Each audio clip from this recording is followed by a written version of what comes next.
Shalawam. This is Hadassah Bat Saiwan, returning with the Book of Revelation Revised. This is the ending of chapter 13. This is the conclusion of chapter 13. The judgment of the whore of Babylon begins. This is part 2. We do have a part 3, which has to do with the whore of Babylon. We're going to take a good look at her, where she came from, and where she's heading. So let's get started. Now, in part 1 of this study, we took a look at the Satans and how they were ruling and how they'll be ruling in the end times using their beast systems to help them carry out their agendas. Now, below, the itemized beast empires from the past all the way to the future will help us to understand how the Satans will be deposed and where they will go afterwards. Now, I only kept track on two particular Satans that we know about, and that's Azazel and Gadriel. The others, really and truly, I don't care who they are. But these two ones are noted in the Apocrypha and alluded to in the Bible, especially Azazel is alluded to in the Bible. Now, this was taken from the study called The Beast of the Book of Revelation. So, really and truly, there are 5 Satans. All right? There are 5 Satans. One is already in the bottomless pit, waiting for his chance to be released to do his wicked, evil deeds on the earth, and that's Azazel. Azazel was put away since the time of the flood. Okay? The other 4 are the other 4 fallen generals. They're the main Satan. They're the main fallen angels. They're the Satans that control the 1/3 of the fallen angels, because they have a structure like an army. So these 4 Satans, they have great power and abilities to do a lot of evil, wicked things. And we are seeing the evidence of the evil they're doing here on the earth because they've been cast down already. All right, if you're following along in the book of Revelation Revised that I'm doing, you will see that they have been cast down for a few years now. And now that they're here on the earth, they know that their time is short.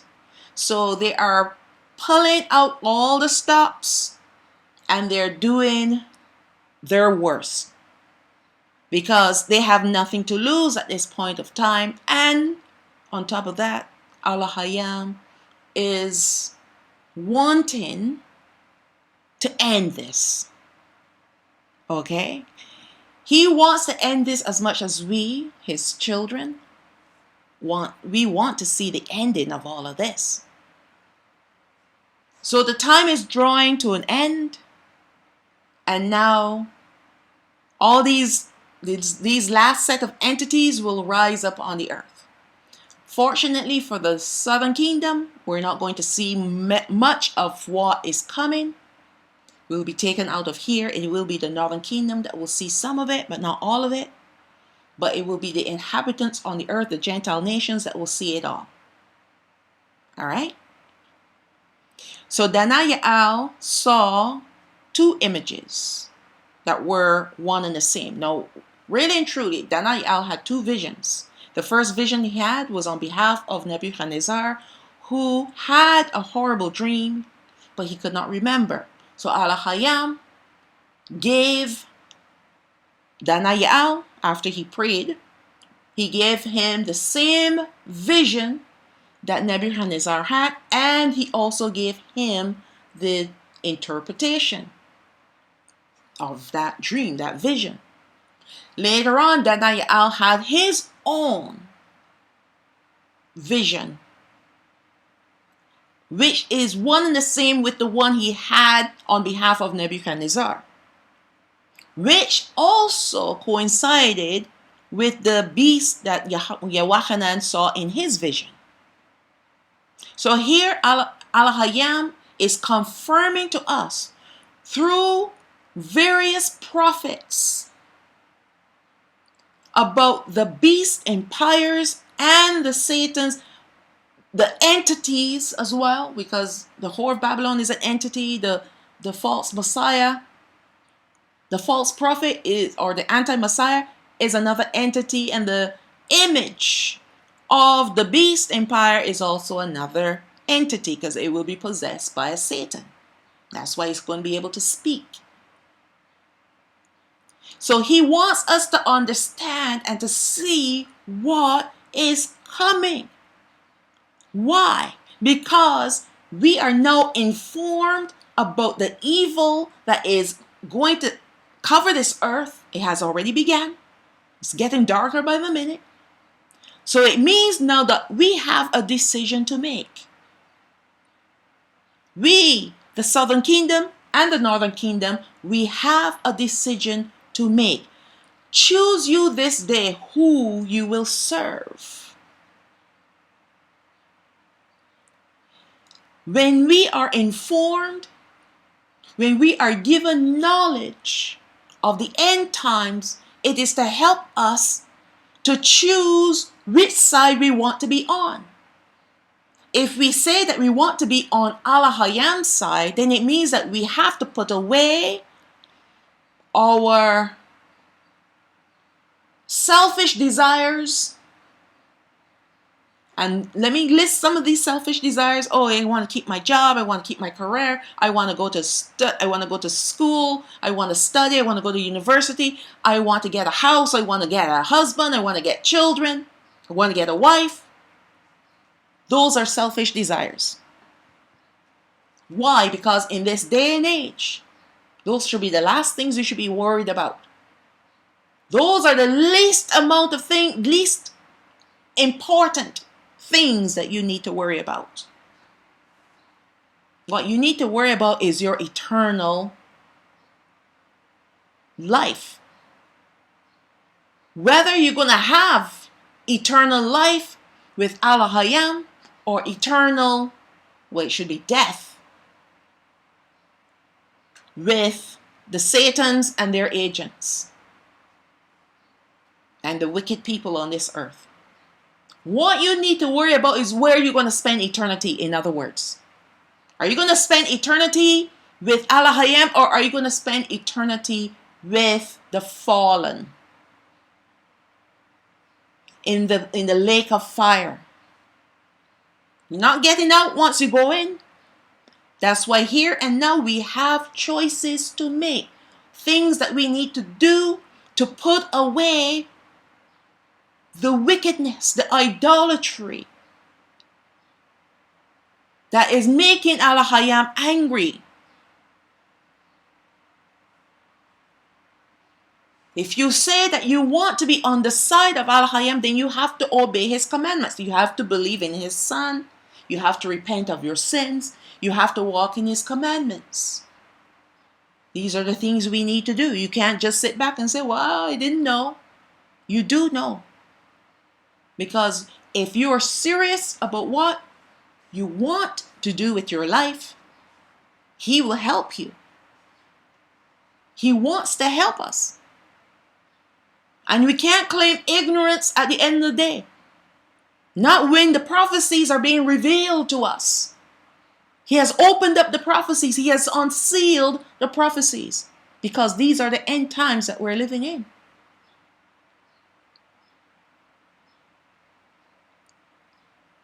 So what these two men witnessed were prophetic imagery depicting the Satans as spiritual manifestations, while at the same time physical manifestations of emperors or kingdoms. So when they saw them in the vision, they saw them as spiritual manifestation of physical manifestations of the empires and the kingdoms to come. The anti-Messiah, the image of the beast, and the whore. So they say a picture paints 1,000 words. All right? So when they saw the imagery, they can attribute words to these images, these prophetic images, these visions, whereas you don't need to speak the volume of words to express what these things are. As they saw them, they called it. I saw, this is Danayal, he saw a statue, a giant, great statue, a head of gold, breasts and arms of silver, belly and legs of brass, and feet of iron. Well, actually, the thighs were brass and the legs were iron, and the feet and the toes were iron mixed with clay, half iron, half clay.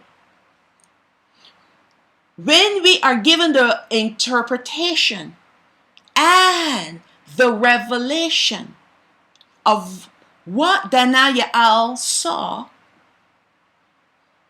then the volume of words come forth through understanding, through knowledge, through wisdom. So with that one image, we are able to discern what it is that he saw. We're able, through Ruach HaKodesh, to understand and have the knowledge of what Danayal saw. Same thing with Yochanan, who is John. So they saw imagery, prophetic imagery. Ruach HaKodesh translates that, changes it into knowledge through revelation. All right? So these Satans have possessed these kingdoms throughout the ages. And they wield their evil powers to control, subdue, corrupt, and destroy nations, tongues, and peoples. They will be successful in bringing their plans together, but only for a short while. And Allah have given them the authority to carry out their evil agendas with limitations, of course. Now, when I say authority, me give them permission. And how do we know this? When the dragon that pursued the southern kingdom, who is the woman with the 12 stars and cloaked with the sun and the moon under her feet, that is the southern kingdom. When that red dragon with the 7 heads and 10 horns, and there were 7 crowns on the 7 heads. We know the 7 heads are systems. We've looked at that in the previous lesson. We also looked at it in previous studies. So when the crowns were on the heads, it just simply meant that they had the power, they had the permission from Allah to carry out their evil agendas, to bring control, to bring the masses, the peoples, the multitudes, the tongues, the nations under their control. And we see it happening even today, because when we looked at the 7 systems, and we're going to look at it again, we see that they are the 7 systems that control our lives. The 7 systems that dictate to us how we ought to live. All right? That's how we know. Now, present, future, when the NWO will rise up, that will be the beast that will have 7 heads and 10 horns. But then the crowns will be resting on the horns. And we know the horns are rulers or kings, because the earth is going to be divided into 10 territories, and each territory will have its own ruler. And the crowns will leave the 7 heads and become 10 crowns for the 10 rulers, meaning now they have the permission from Allah to control the world, to carry on what the heads began. What the heads began and have completed was to bring submission, to bring control, brainwash, indoctrinate, and then they hand the crowns over to the 10, which becomes 10 crowns. And now the 10 horns, the 10 kings, will finish what the heads have begun. Complete domination on the earth for the new world order. For the first time, the world will be in complete control, complete submission to an empire. Complete. We know that previous empires, they had major control, greater control of the whole of the earth. But this time around, it will be complete control. Every nation, every island, every piece of civilization, every pocket of civilization will be under this entity's control. All right? And if you do not comply, you will be destroyed. But we'll get there. When we get there, we'll see what else these wicked, evil entities are going to do. Unbelievable. You don't want to be here. Seriously. You really don't want to be here. The Southern Kingdom is not going to really see much of anything, because they'll be the first to be taken. But it's the Northern Kingdom is going to see some of this evil entity, especially the New World Order, because they're going to be war. They're going to war against the New World Order. All right. So they will be successful, but only for a very short period of time, because now the clock is ticking, and they know it. So you're going to see more and more evil things ramping. You're going to see evil that you've never seen evil before. And we're seeing it even today. All right. So let us recap the kingdoms and the empires. So the first one we know is the Babylonian Empire. It was dethroned, conquered, and replaced by the Medes and Persian Empire. And the Satan that possessed the empire, that Babylonian Empire, was deposed. The Medes and Persian Empire was conquered, it was dethroned and replaced by the Greek Empire. And that Satan that possessed the Medes and Persian Empire was deposed. So these Satans now are kind of floating around the place waiting for the next entity to possess. All right? The Greek Empire, of course, it replaced the Medes and Persian Empire because it conquered it. And it too was conquered and dethroned and replaced by the Roman Empire. So we're going to pause here for a second. And what we're going to take a look at is this one thing. These Satans are the ones that are conquering each other.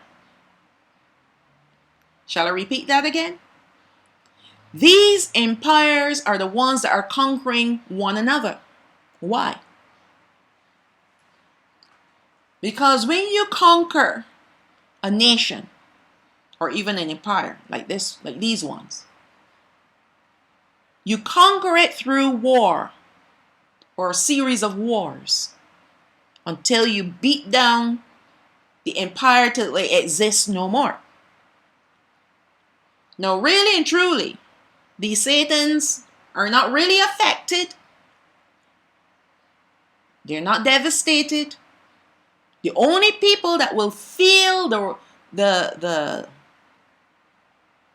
effects of being conquered will be the people that are fighting in the war, which happens to be the human beings, the people. And their blood is the blood that is being shed. And these Satans, what they want to do is shed much blood. as much blood as they possibly can, because the shedding of blood empowers them. So they don't care if the empire that they are possessing is being conquered. The only thing they care about is destruction. All right? And they know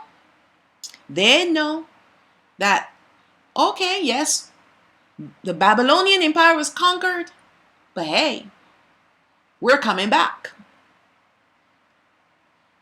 The Medes and Persian Empire was conquered, but hey, we're coming back. Same thing with the Greek Empire, coming back. And how are they coming back? Through the Roman Empire. The Roman Empire is made up a combination of these three empires. That's why Daniel, when he saw it, he couldn't even describe it. But Yawachanan, he described it. Body of a leopard, feet of a bear, head of a lion. These are the animal descriptions that Daniel gave to us for these three empires. And that's the description of the Roman Empire. The fourth and the fiercest, the worst empire that ever came on this earth. And this is exactly what the Satans were planning all along. Build back better. Sounds familiar? Destroy and rebuild. Destroy and rebuild. Until they have the somewhat perfect machine. Killing machine. This empire that was not dethroned, but it strategically fell apart to be reformed. And it was reformed into the next empire, which we know as the Roman Catholic Church. So it changed itself. It reformed itself and became a religious system. All right? That's what it did. And the Satan that was in the Roman Empire, it remains, and it was passed on to the Roman Catholic Church. And we know the Catholic Church for a very long time was ruling on this earth. How many campaigns did it have in the name of religion? And they went out and conquered other civilizations to indoctrinate them into their beliefs. And if the people weren't interested, they killed them. All right? So this Roman Catholic Church, they have shed a lot of blood too. So it's currently reforming itself to become the whore of Babylon. That's where the whore comes in. And this Satan will remain until that phase is completed. Now, the Roman Empire, it spawned Empire number 6, which is the United Nations. And it is currently ruling. Now, if you don't think that the United Nations is an empire, then you're not informed, you're not paying attention to what's going on around you. Because the United Nations, they have a lot of alphabet agencies. And one of the main alphabet agencies is the WHO. And lately in the news, they have signed a treaty. I don't know, that's what I called it. But they've signed documents with the EU where the EU have passed their sovereignty over to them. And what they're implementing is some passports to do with the toxin. If you've been following along, you know what toxin is. It's the devil juice. That's not going away. All right. While we're out there working and slaving for the system, They're in the back rooms making and passing laws to destroy us or to get us to comply to them. All right? So right now, this entity, because of all the alphabet agencies that is under its control, and I did a whole list of them in the Beast of the Book of Revelation. Please go and look at that series. And they're using these alphabet agencies to carry out their agendas, to control every aspect of our lives. You see, when you think about an empire, the one word that comes to mind is control. And you beat down until you gain control, until you gain power over the people. And this is what this entity is currently doing. It beats down until it gets control. You're not seeing the amount of wars that took place like back in the day, but there are silent wars being fought. Yes, they are. How about the war for our own peace? All right? What have we been suffering, or what have they been impressing upon us for the last 3 years? They've been oppressing us for the last 3 years, starting from 2020. That's what an empire does.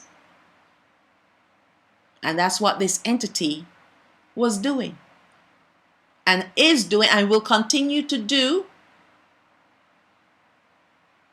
until it merges with the next empire. Now, the Satan that it has possessed this entity is called Gadriel. And Gadriel, when the UN merges with the New World Order, the NWO, that Satan will possess this entity, this beast empire. All right? And we know that this empire, once it rises up, it only has 3.5 years to reign. And we also know that it is a technology-based empire. Just look around you. Everything now is technology. Everything. Even people are going to become technology. All right? Money is going to become technology. And they want to turn even the Bible into technology. All right? So if you don't have a hard copy of the Bible, I will strongly suggest don't depend on your smart devices to keep your books, because they can easily go in and change things, because right now they're planning on rewriting the Bible. All right, they're going to use an AI to rewrite the Bible. And we know the changes that they're going to make. All right, every person in that Bible is going to be androgynous, either called they or their. Right? So get yourself a hard copy if you don't have one. They're not that expensive. All right. So this empire will rule for 3.5 years until it is devastated, and Gadriel will be deposed. But this empire will not be destroyed. It will go underground, because that's what it's very good at doing. Just like the Roman Empire it wasn't conquered. It just kind of went underground to reform itself. So just like it's where it was spawned from, it will do just that. The great earthquake, which is seal number 6, will devastate its technology so that there will be no more technology on the earth. No more technology. All right? No televisions, no radios, no phones, no nothing, no electricity. We're going back to the days where we had to light candles, ride a horse, or walk. Right? Grow your own food. No more supermarkets. You grow your own food. When it's nighttime, you go to sleep. When the sun comes up, you get up. That's where we're going back to. Simple life. And it will cause this NWO to go underground and wait for its next appointment to rise up again.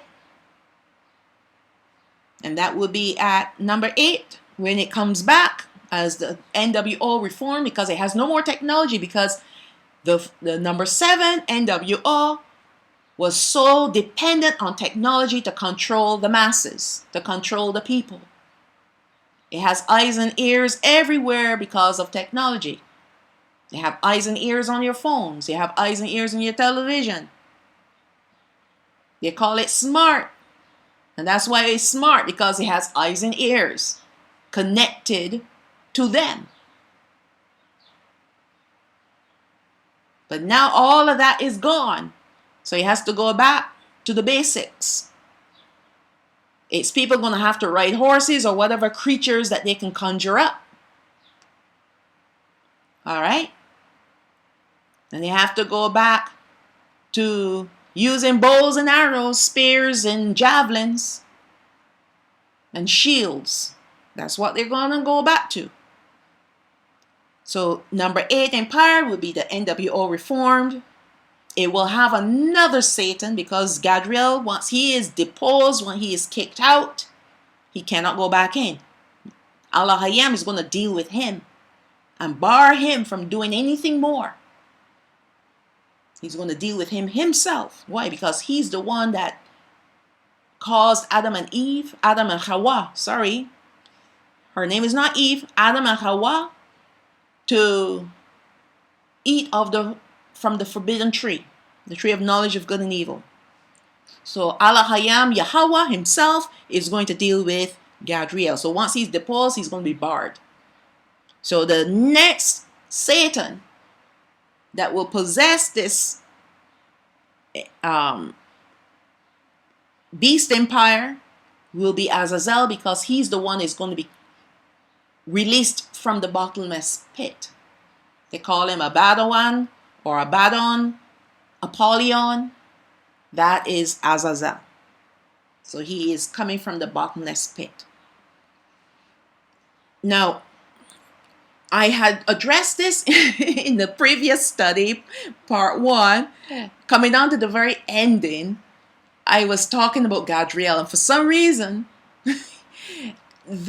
Gadriel, and I knew he is going to be, once he's dethroned, once he's deposed, he is going to be just hanging about, right? But the sequence of events concerning him kind of eluded me. But I was not incorrect when I said that he will be, hanging about, but not possessing any entities. All right? And what I said in the latter part of part 1 was correct. The last remaining Satan will be Gadriel, who deceived Hawa in Hagan, Odan, which is the Garden of Eden. After he is deposed from the NWO empire number 7, he will be without an entity to possess. Therefore, he will be waiting for another opportunity to bring destruction again. However, Allah Hayam will restrict this Satan, barring him from doing any more evil. He will be deposed at the 6th seal, when the NWO technology-based empire will be rendered useless. This empire will revive when Azazel is released from the bottomless pit, and that is at trumpet number 5. Therefore, during all this time, Gadriel will be barred by Alahayam. He will watch the destruction that will come upon his beloved kingdom empire, the NWO, now reformed, the whore, the false prophet, and the image of the empire. So he's going to see the destruction of these entities. All right?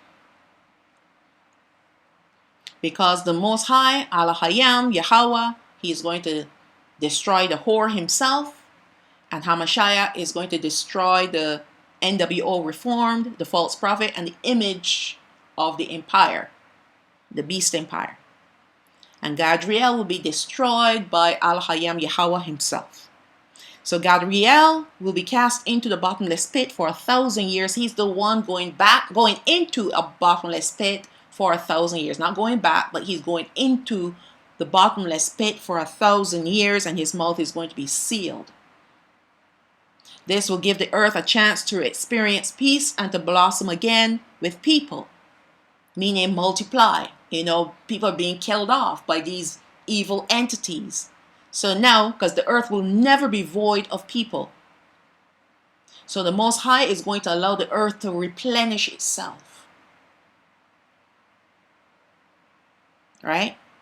So they'll have 1,000 years to replenish itself, not only them, but the northern kingdom and the southern kingdom. And it's at this point of time when Hamashiach comes that we will be all living in the land together, the land of Yashrael. Unfortunately, after the 1,000 years, despite the peace and goodness people will experience on the earth, there will still be many who will rebel against Alahayam once Satan is released from his prison. So people will always be people, and that's why they have to go through these judgments. We're not talking about the 12 tribes at this point of time. We are not only redeemed, we are restored. We have received our inheritance.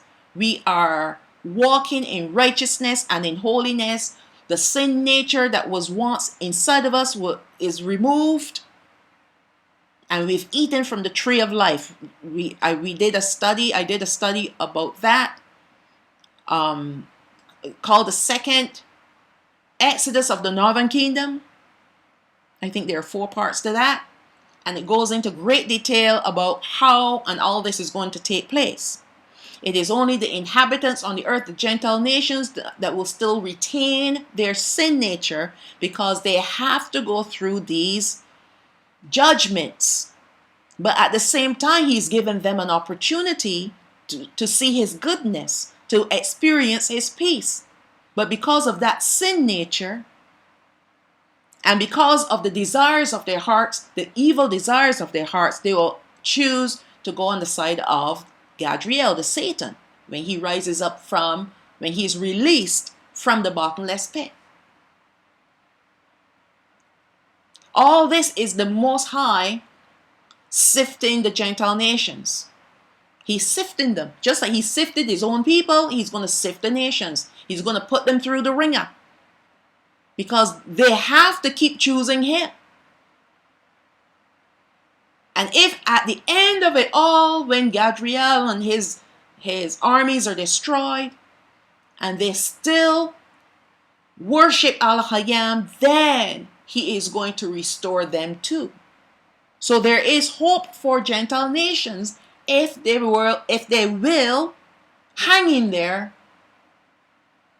and press on and don't submit to these evil entities. All right? So they will choose to follow him. Many will choose to follow Satan, this Satan, to war against Hamashiach and his people. After he is destroyed, because Al-Hayam is going to destroy him, the final judgment will be made against all the people who are not resurrected to life. Resurrected to life meaning that they lived and reigned with Hamashiach for that 1,000 years.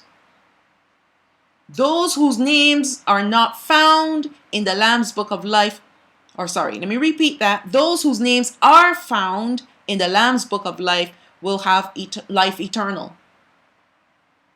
And then he's going to cleanse them of that sin nature, and then he's going to give them to eat of the tree of life. It's amazing. It is what is coming is so amazing.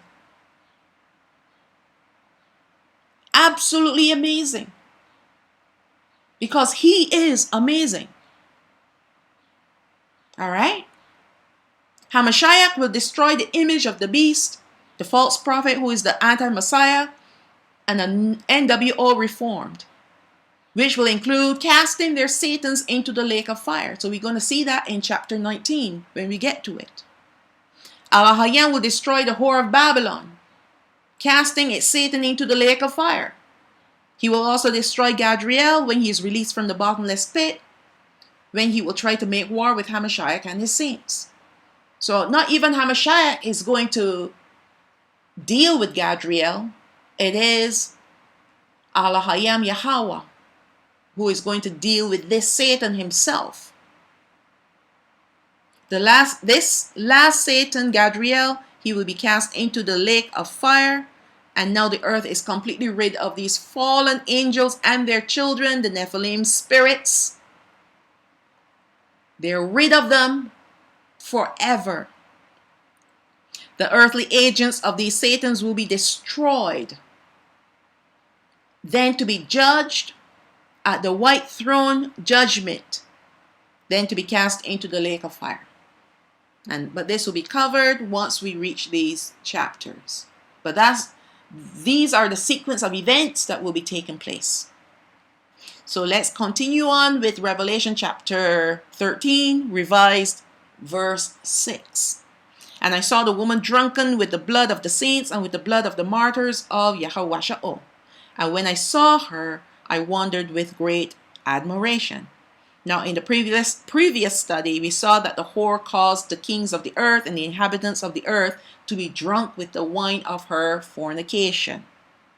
They were intoxicated by evil desires to worship the fallen angels, which they call their gods, and to kill on behalf of these gods in sacrificial rituals. So fornication here, we know that when a man and a woman do their stuff outside of the perimeters of marriage, it's called fornication. All right? What these people, what these creatures, what these inhabitants of the earth and the kings of the earth will be doing, and what they call fornication, is worshiping gods, the fallen angels. And in order to worship these fallen angels, they have to do human sacrifices and rituals. And those rituals include drinking of blood and eating of the flesh of the person they killed. All right? That's why he called it being drunk with the wine of her fornication. The worship of other gods is the equivalent of fornicating in the eyes of Al-Hayyan. But this is even worse because now they're drunk. They're in a stupor. All right? And what caused them to be like that are the things that they do when they are fornicating. Right? The things that they have to do. The wicked, evil things that they have to do. And there's a lot of wickedness. These demonic rituals have been done throughout the ages, going as far back as in the days of Cain, who is Cain, and his children.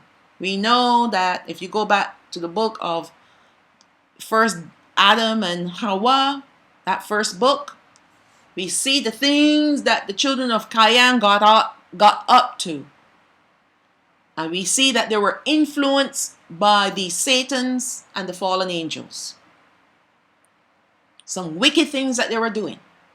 These devils, in exchange, give their power to these earthly agents to gain control over the masses. So when you become a worshiper of Satan, and you do the things that he tells you to do, whether sacrificing, whatever, shedding of blood, whatever, he gives a portion of his power to that person. I've watched so many, in fact, it wasn't that many, maybe 2 or 3. I just can't be bothered to watch anymore. Out of curiosity, I watched this person that was converted from being a witch to being they call themselves a Christian. All right? But the things that they express that goes on, oh my goodness, evil, absolutely evil. All right? But the reason why they're able to do certain things that normal human beings can't do, I'm talking about these worshippers of Satan, is because the Satans give them power. Now, this is something that I'm sure that you've seen, even like it will show up on your feed on YouTube. It's shown up on my feed. We know that we have people that they eat glass, for example. I saw that, they can eat glass, chew it, swallow it, and their mouths will not be cut up. You see people eating bricks. I saw this documentary about this man that ate an entire airplane. Yet when he tried to eat a banana, he got sick. But he didn't get sick eating an airplane and bicycles and all these metallic things that the human body cannot digest. We can't even chew it. So how is he able to chew these things? Because these people are possessed. They're possessed with demonic spirits. Very strong demonic spirits. Even the ones that call themselves magicians, doing all these strange things. There's one that comes quickly to mind, but I will not call his name. All right, levitating, all these different things. These are powers that are given to the agents of Satan once they do the sacrifices, once they do the rituals. Don't think that these people have supernatural powers that they were born with or so on and so forth. These are powers that were given to them from the fallen. All right? So enough about that. So they gain control over the masses, and you will see that in the leadership on the earth right now. Right now you see that presidents and prime ministers can do whatever they want to do. People will protest. Yet in the next election they're back. How is that even remotely possible? And they continue on. And no one can do anything. Why? Because they've been given a portion of Satan's power. And all people on this earth have now is lip. Right? We have no real power to take down these entities. The only person that can take them down is Elohim himself, but he's allowing them to do these things because he's bringing a closure to this age. But this is just an example of why these people are able to do what they're doing without even a conscience, without even being bothered. If you do something wrong and other people find out about it, you feel bad. You probably want to go and hide yourself. Not these people. They laugh.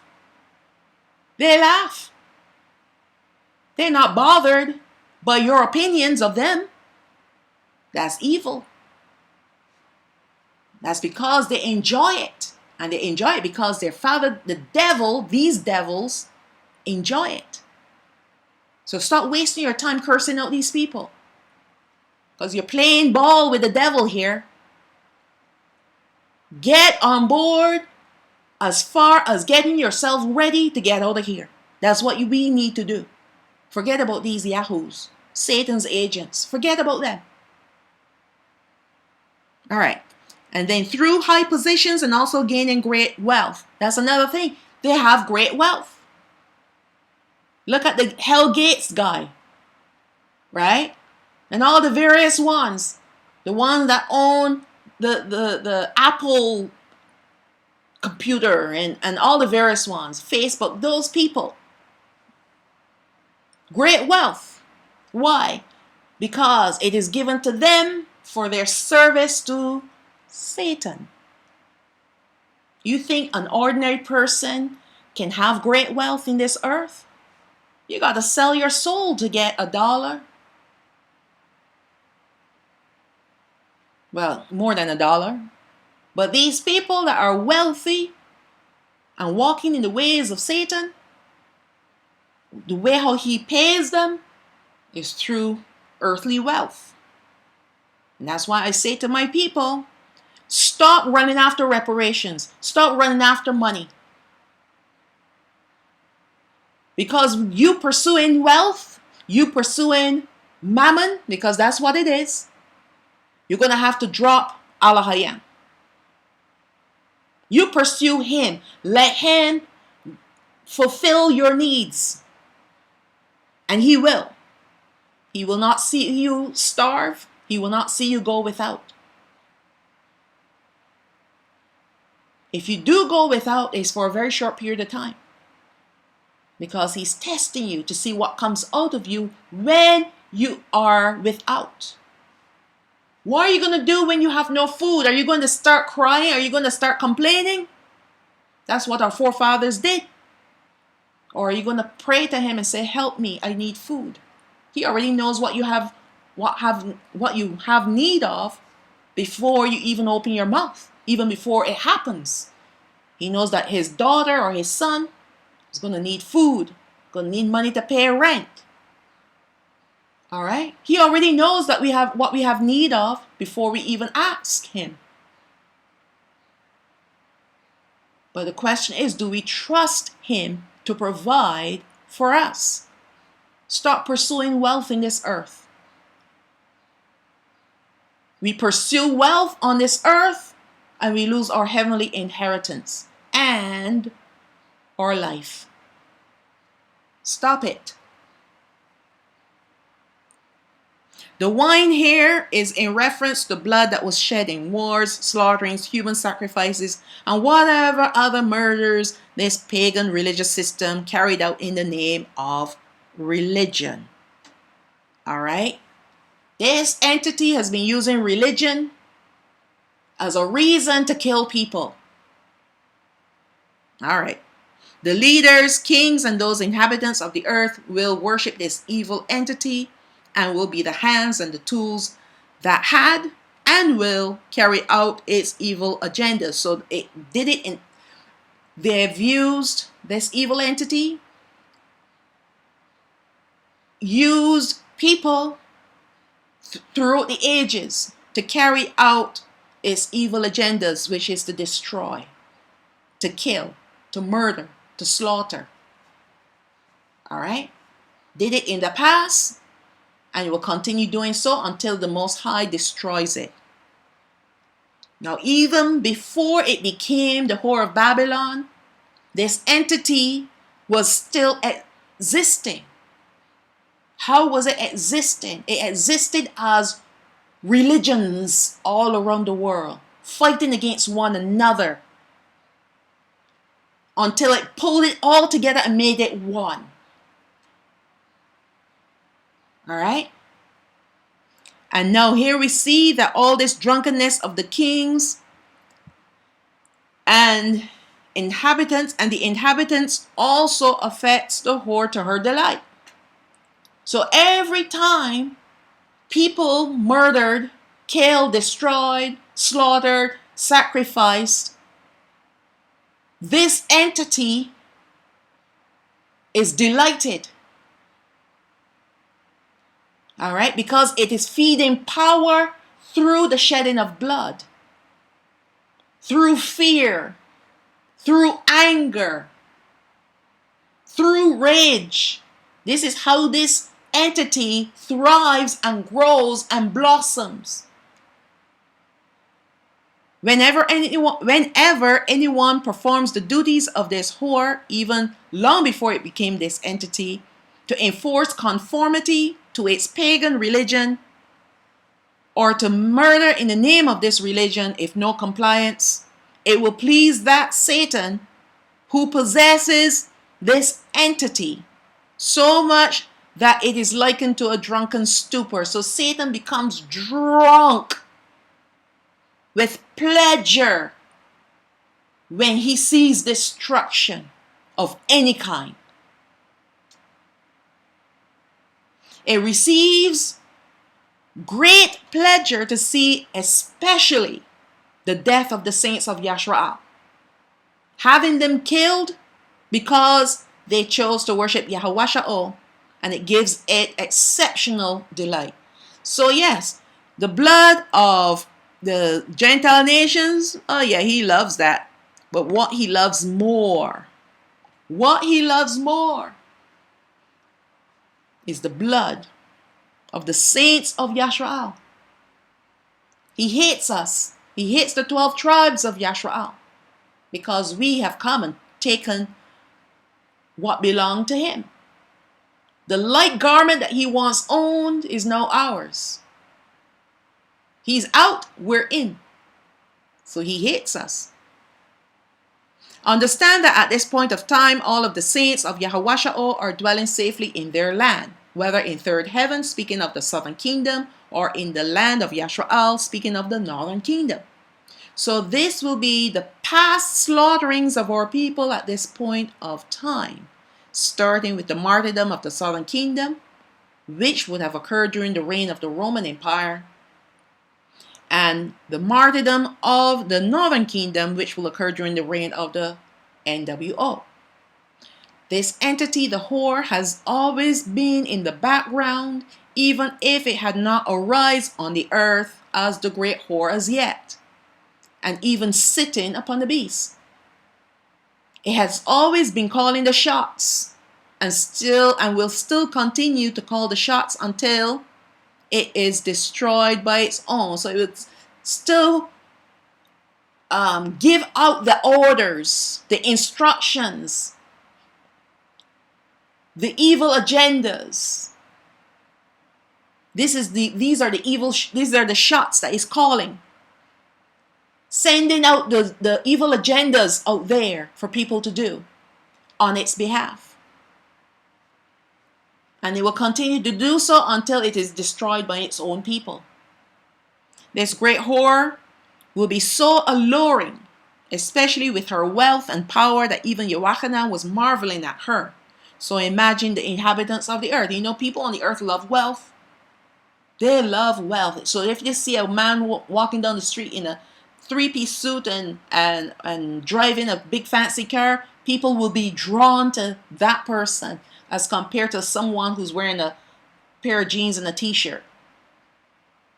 Right? Because wealth always draws the attention of people, because we are brainwashed to believe that wealth is the most important thing on this earth.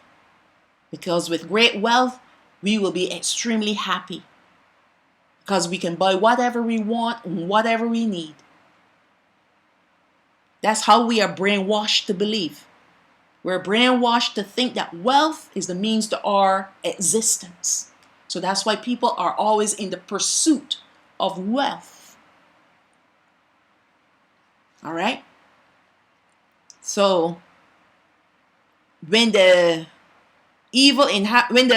so imagine the inhabitants of the earth, how captivated they will be to be drawn into her evil web. Right? Thankfully, the 12 tribes will not have to encounter this great whore when she finally rises up, because we are already home. This is now the judgment on the earth, the inhabitants on the earth, the Gentile nations. So, verse 7, of Revelation chapter 13 revised. And the angel said unto me, wherefore do you marvel? I will tell you the mystery of the woman and of the beast that carried her, which has the 7 heads and 10 horns. So Yochanan was marveling because she was alluring. She was projecting great wealth. Where did she get this wealth from? Well, we're going to see it a little bit later on, how she becomes not only a religious system, a religious pagan system, but she's also going to be the capital of commerce on the earth. The merchants on the earth is going to sell their goods to her. She's going to be the one to funnel, to receive all wealth, all merchandise from the people, the ones that are selling their goods. And she's the one who's going to be distributing. She's going to buy, but sell at a higher cost. This is how she's going to acquire great wealth. Everything is going to be funneled through her on this earth. That's how she's going to be so rich. And that's why when she starts to burn, we're going to see that in the next chapter, the merchants on the earth, they're going to wail. Why? Who's going to buy their goods? She's the only one that can buy, that was buying their goods, because there's no one else to buy it. She's the one that has all the money. So when they were ready to sell their goods, they sold it to this creature and they receive some wealth from her. But she in turn sold to the rest of the earth. Remember, the earth is going to be one land mass at this point of time. All right. And that's why they're going to cry. Who's going to buy their goods? There's only one place to sell your goods. And if she's gone, then they're going to be lost as to where to sell their stuff.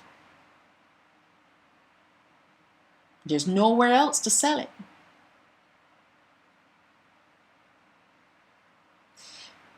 So the 12 tribes will be safe at home. The angel had to bring Yochanan back to his senses to remind him who this whore is, what she stands for, where she sits, and upon what she sits. The angel reminded Yochanan that this whore stands for mystery. All right? She stands for the dark arts. He said, why are you marveling at her? She represents the dark arts, witchcraft, wizardry, and pagan sacrificial rites amongst some of the evil agendas that she's been promoting on the earth. Now, we know this from previous things that the angel said to Yochanan. This is what she represents. Why are you marveling at her? It's because she's projecting wealth. The angel also revealed to Yochanan that what the scarlet-colored beast is, which will be the spawn of the red dragon that pursued the woman who is the southern kingdom. I said this before. The red dragon with the 7 heads and 10 horns and 7 crowns on the 7 heads is the Roman Empire. And now this empire that she sits upon is a spawn. It is the NWO Reformed number 8 empire, the last empire. So it will have the same color as its parent, so to speak, its parent. So now this scarlet colored beast will have the body of a leopard, feet of a bear, and the mouth of a lion. And we know that it is the color of blood.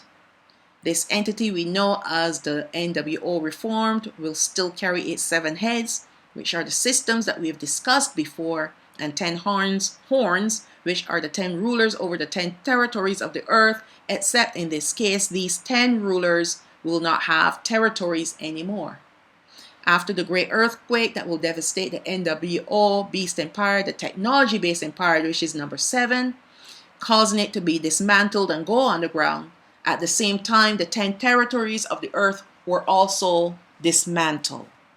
However, as this reformed NWO will be seeking to have the same control it once had, it will implement.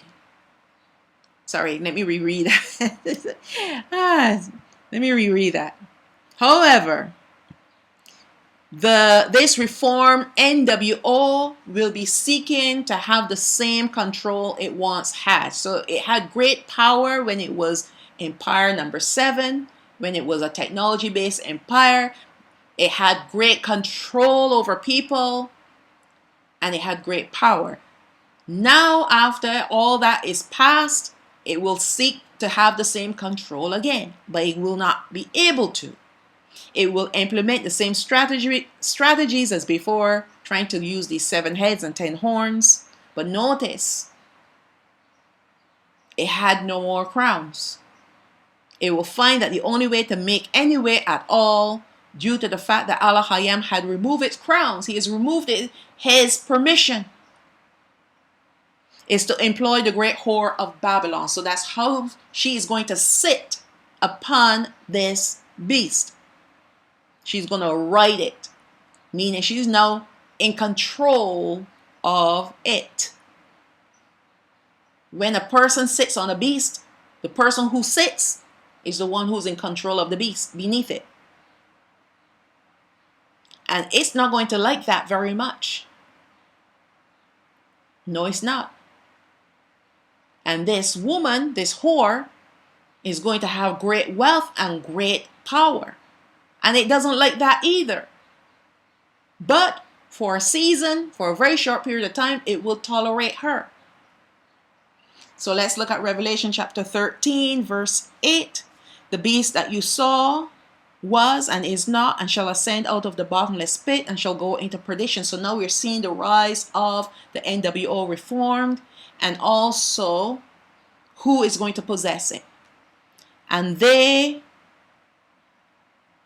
that dwell on the earth shall wonder, whose names were not written in the book of life from the foundation of the world, when they behold the beast that was and is not and yet is. Now wait, when you read those sentences that are in blue, was and is not and shall ascend out of the bottomless pit and go into perdition, and then when you read further down, when they behold the beast that was and is not and yet is, at first you will think, wait a second, this is one and the same. No, it's not. No, it is not. So let's read and see what these two sentences mean. We know that the king of the bottomless pit is also called a beast, which is a Satan. The description was and is not, which shall arise, ascend from the bottomless pit, and that will be none other than Azazel, because he is in the bottomless pit. So he's the one that will come out of the bottomless pit, but his destination also will be to the lake of fire, which is perdition. He was, quote unquote, because of what he did, and he was placed in the abyss. So he was placed in the abyss way back when they had the great flood. So he was and is not, because he is not the same as the present time Satan that ruled the 7 beast empire, which will be Gadriel. So he was and he is not at the same time, meaning he is not the same Satan. All right. Now this is to help us to differentiate the Satan, so that we will see a change over of the kingship. The leadership. Remember from a previous study that Azazel taught men how to destroy one another through the use of weapons, which he taught them how to make. He was a destructive Satan, hence the title Abaddon, or Abaddon, or Apollyon. This fifth Satan, Azazel, will take over once the reigning NWO, the seventh empire, the empire of technology, which will be devastated, and its reigning Satan will be deposed for now. And when Azazel takes over, it will not be numbered as the seventh empire, but now the eighth, the NWO reform. So let me go through that again. So this fifth Satan, Azazel, he's going to take over the once reigning NWO, who was once the seventh empire, but because it was devastated, it returns as NWO reformed and becomes the eighth empire. And he's the Satan that is going to possess the eighth empire. Gadriel possessed when it was the seventh empire. Gadriel was cast out. Now Azazel is the Satan that will possess this empire. All right? When Azazel is deposed, he will be destroyed by Hamashiach, as he will be cast into perdition, which is the lake of fire. So right there in blue, Revelation 13, verse 8, chapter 13, verse 8, when he talks about and go into perdition. So he is not going, once he's released from the bottomless pit, he does what he has to do, and the next place for him will be the lake of fire. He's not going back into the bottomless pit. All right? So we were looking at the first part of Revelation chapter 13, verse 8, and we're going to explain now why the second part in blue, when they behold the beast that was and is not and yet is dealing with another beast. Right? And they that dwell on the earth shall wonder, whose names were not written in the book of life from the foundation of the world, when they behold the beast that was and is not and yet is. Now, Azazel, the fifth Satan, will be released from his prison, but the people on the earth will wonder and be in awe at the beast empire, which will have a similar description as Azazel. It is called the beast that was and is not and yet is. Azazel is called the beast that was and is not, but the empire is called the beast that was and is not and yet is. Now, the Satans and demons are all spirits, which our eyes cannot behold unless Ha'ola Yawan, the highest, allows us to see into the spiritual realm. However, this beast that the people of the earth will behold is a physical entity. So that's why it cannot be Azazel.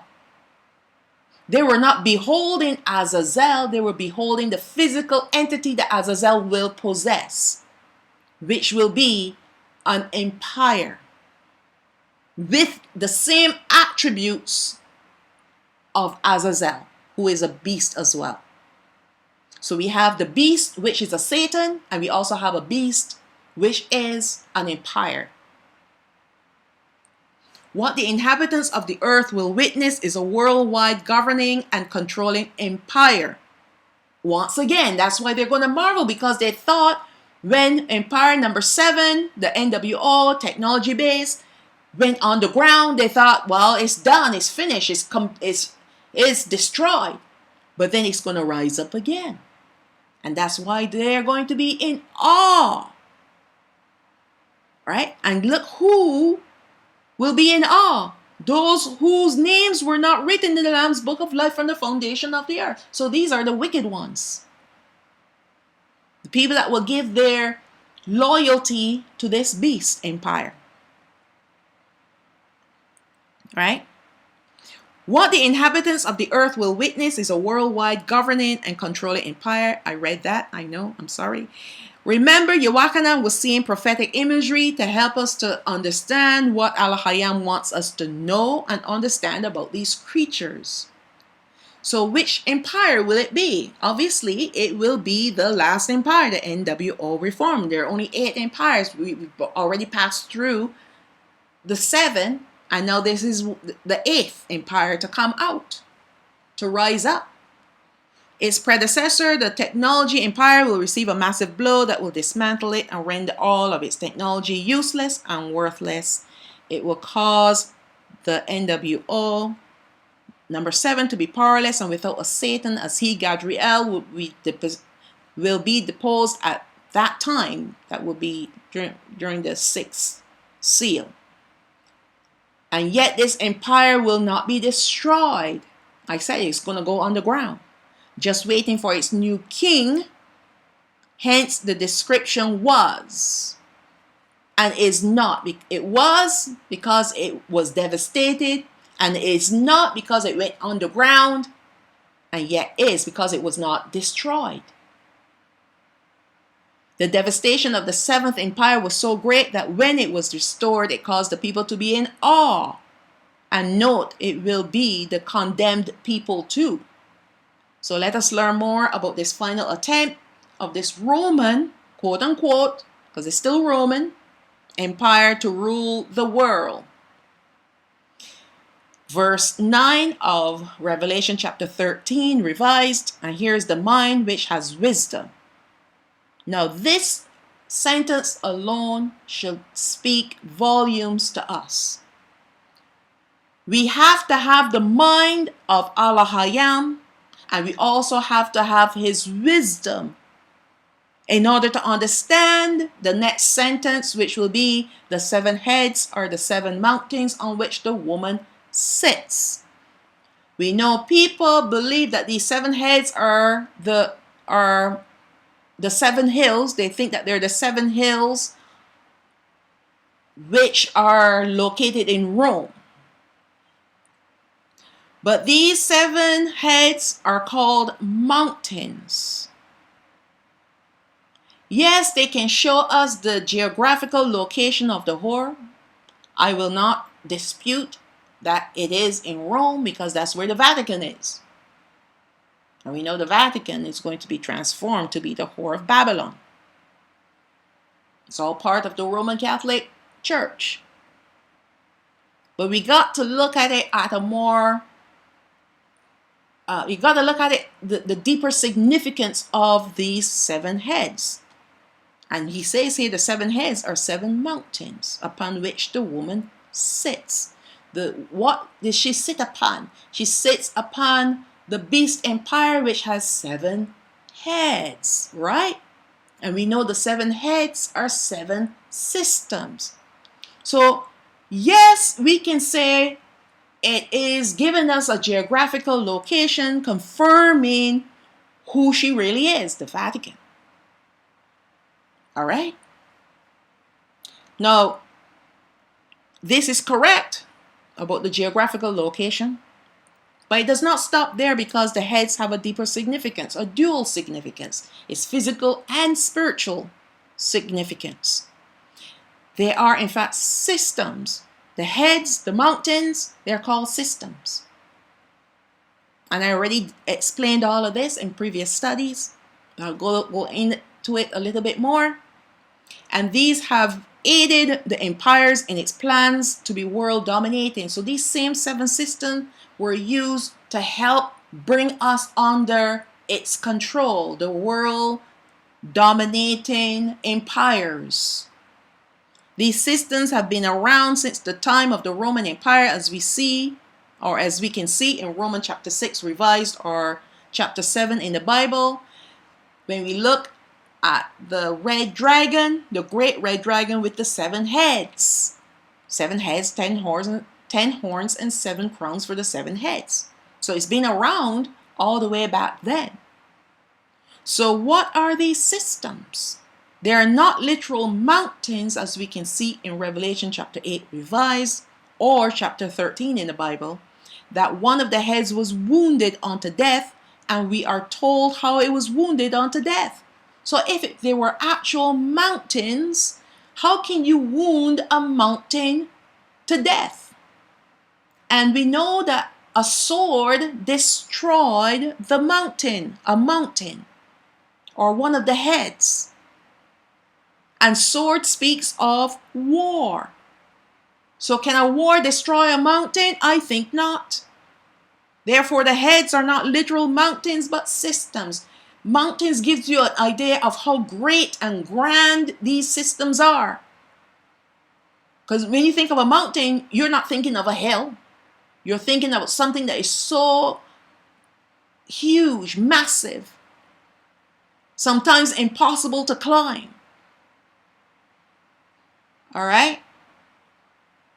So the idea that we're supposed to have is that these heads are impossible to deny, impossible to avoid. They are part of our lives, and they have been a part of our lives since all the way back then, when the Roman Empire came into power. All right? So there are systems, and one of the systems will be devastated by war. Which war? The war between the NWO, technology-based empire number 7, against the Northern Kingdom. The Northern Kingdom is going to do some stuff against the empire. It's not going to destroy it. It's not even going to bring it to its knees, but it will somewhat destroy its economy. And I've just given it away, but I've said this before, so it's not spoiler alert or anything, right? I've said this before. But this will be done intentionally by the Satans. They have their purpose and they have their reason to destroy their own economy, or to allow their economy to be destroyed. So here are the systems. We have here the economic system, the governmental system. That's what the UN is going to become when it merges with the NWO number 7.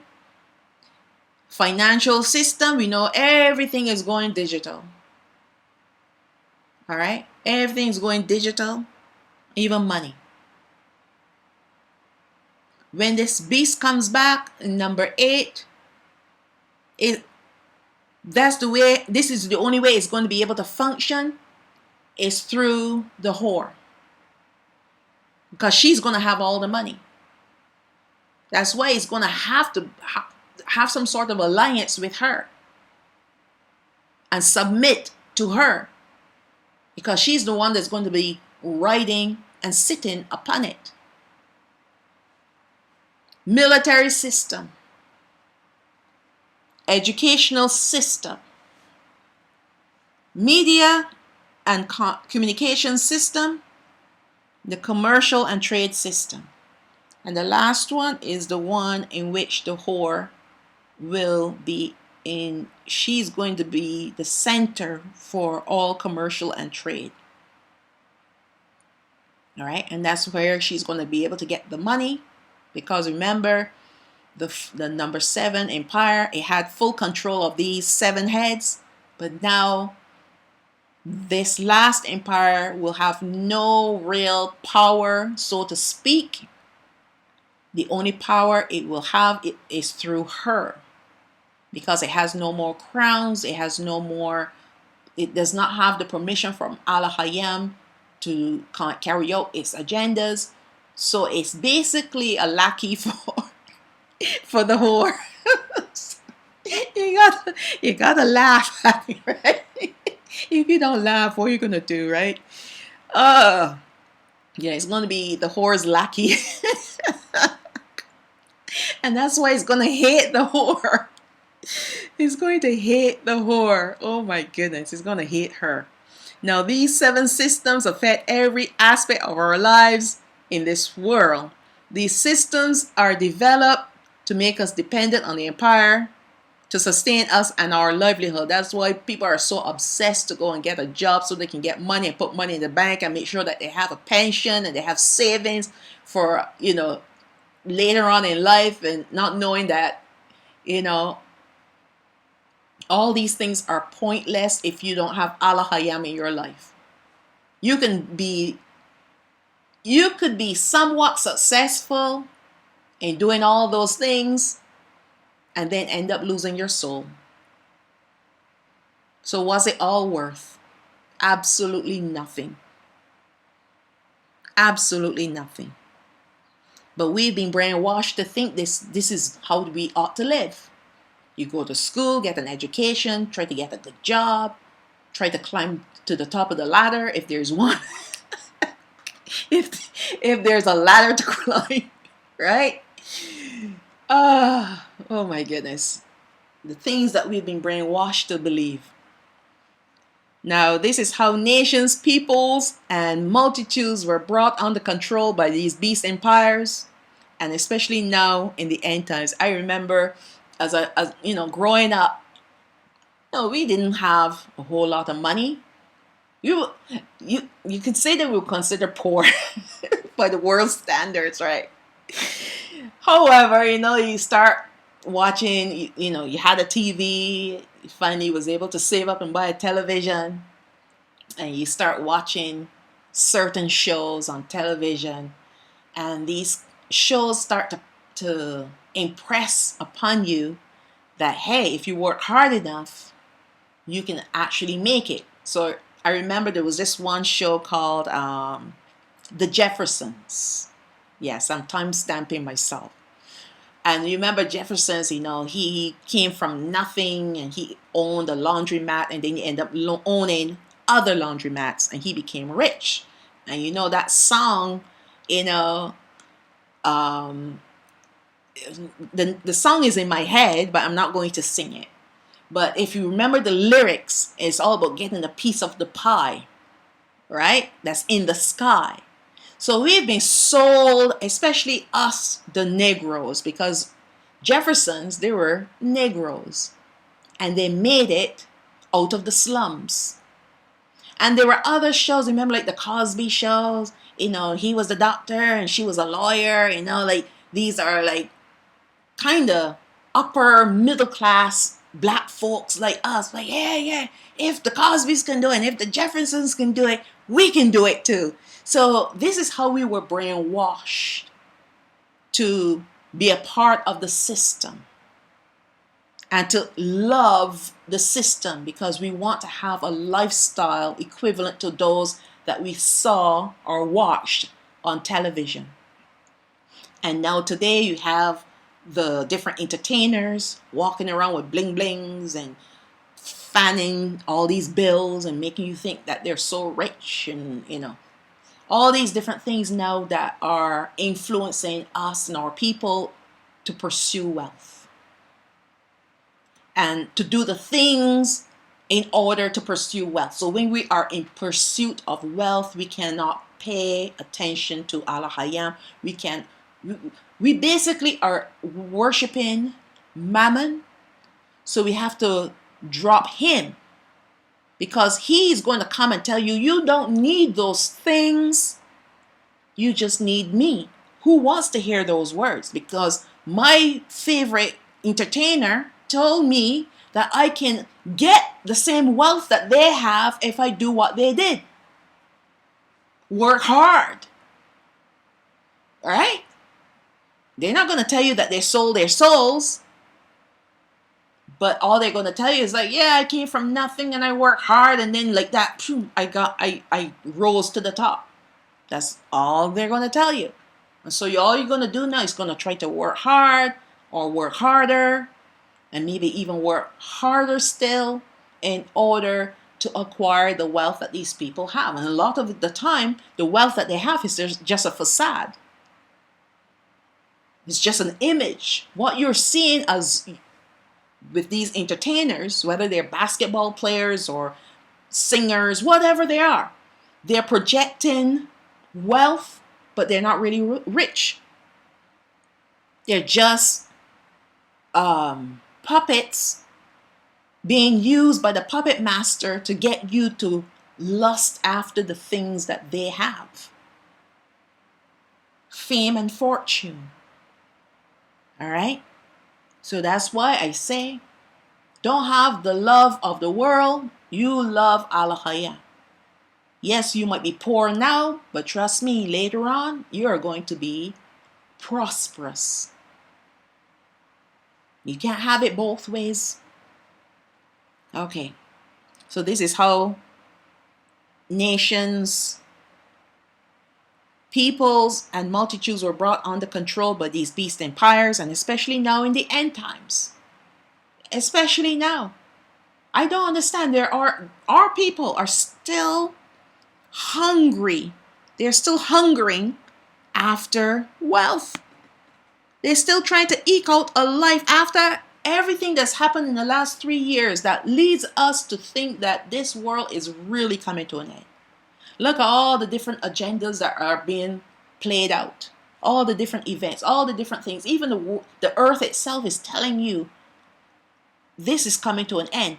We're having more earthquakes now than ever before. Right? Hailstones, all kinds of strange things happening all around the world, and people are still trying to build a life here on this earth. Our people are still trying to build a life, and I don't understand it. Why do you want to build a life here? The only life that we ought to be seeking after is a life with Allah. All right? Now, this was intentional, and authority was given to these systems in the form of crowns, meaning that Ha'olah Yawan had allowed and will allow them to function and carry out their evil plans for his determined period of time. So let me go back and read that again, because now this is how nations, peoples, and multitudes were brought under control by these beast empires, and especially now in the end times. And all this was intentional, and authority was given to these, meaning permission was given to these systems in the form of crowns, meaning that Ha'olah Yawan, had allowed and will allow them to function and carry out their evil plans for his determined period of time, because he's using them to carry out his judgments on the earth. Now, the first time these crowns appeared was in the Roman Empire, and the heads, which are the systems, were implemented and used powerfully since then until now.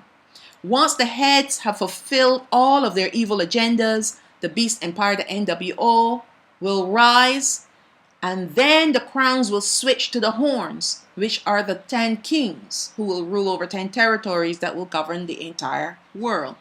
These 10 kings will reign with the power of the dragon, who is Satan, until Allah remove these crowns. And that's why empire number 8, the NWO reformed, has 7 heads and 10 horns, but no crowns. We have discussed the dual significance of the 7 heads, which is to help us to see that on one hand there are 7 physical systems of the NWO, which are the 7 mountains, and on the other hand they are spiritual, revealing to us how these 8 empires are able to control the entire world through the power of the Satans. All right? This is how they were able to control the whole world, bring the whole world to its knees, bring all civilizations to submit to them, with the exception, of course, of Yashwa'al. All right? So let me carry on here. So last but not least, they also point to geographical location called the 7 Hills of Rome, which is in Rome, Italy. And this helps us to identify the country from which this great whore will be located. All right? We have discussed that the empire numbers 5. The Roman Catholic Church will reform itself to be this whore. And yes, it is a city. And yes, it sits on 7 hills in Italy, in Rome, Italy.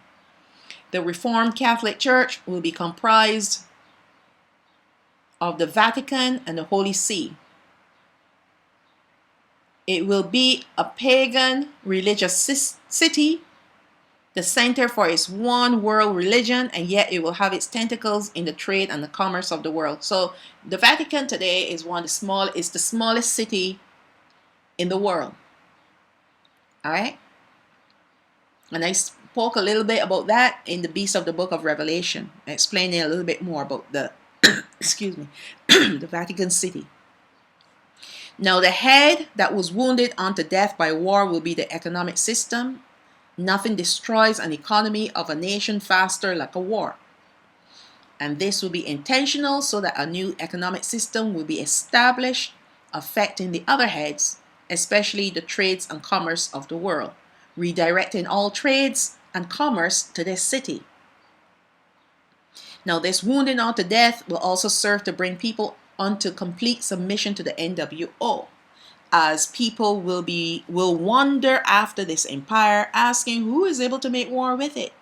So another way to get people to be drawn to it is by staging a death and somehow some miracle that it rose again. All right. Now the whore, which is the pagan religious city, will sit on the empire, because the NWO reformed will carry it and tolerate it for a while until it turns on it to destroy it. It will be Allah Khayyam who will cause this to occur. So let's look at verse 10 now of Revelation chapter 13 revised. And there are 7 kings, 5 are fallen and 1 is, and the other is not yet come. And when he comes, he must continue a short space. So it means a short period of time. And now, although the translation said 7 kings, these are actually 7 kingdoms, if we look carefully at the rest of the description. Now, 5 are fallen, meaning thrust down, fall under judgment, come under condemnation, descended from an erect to a prostrate position. That's what happens to the Babylonian Empire. That's what happened to the Medes and Persian Empire. They were up and now they are down. All right, same thing with the Greek. The Roman, even though the Roman was not conquered, it was up and then it came down. Same thing with the Catholic Church. At one point in time, the Catholic Church was ruling and reigning. It was up and now suddenly it is down. Because all of a sudden we have all these different religions on this earth. So now it's kind of taken a back seat, so to speak, but this is intentional because it's reforming itself. Because all these different religions that the Catholic Church has spawned or created, all right, they're going to bring it all together and make it one. And we see that it started already. That's why we have Chrislam. That's just the beginning. So we know that the 5 empires thus far, the Babylonian, Medes and Persian and Greek, were conquered, and I explained about that. These Satans, yes, the history books would say that they were conquered, but they were bringing it down, breaking it down to build back better. All right. The Roman Empire fell apart to reform into the Roman Catholic Church, which has made room for the current empire, which it is, while it is reforming itself into the whore of Babylon. So in order for the current ruling empire to take its place, the Roman Catholic Church had to kind of take a step back, right? It's still you still see its influence in the world in the form of its Pope, how very visual he is, and all the different things, the appearances that he makes all around the world. They're still very much there. But they've kind of took a step back so that the current ruling empire, the UN, now can step forward to do its duty. All right? So all these changes to these empires are necessary for the Satans to create the perfect beast empire, which will be a combination of all its successful previous empires, hence the Roman Empire. And we talked about that already too. The words one is referring to a current ruling beast empire, which we know is the UN, which is number 6 empire.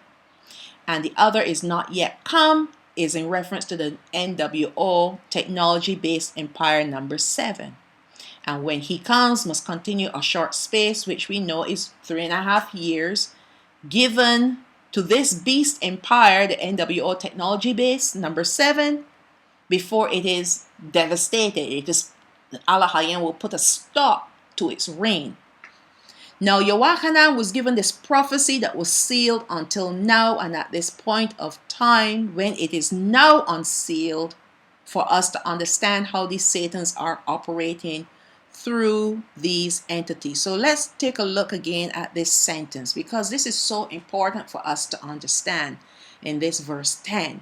And I'm going to read it again. And there are 7 kings, 5 are fallen. We know the 5 kingdoms that have kind of dropped down, and one is, meaning one is currently ruling, and the other is not yet come. And when he comes, he must continue a short space. Now, when Yawachanan wrote this, it was not for his time. It wasn't even for the time 100 years ago.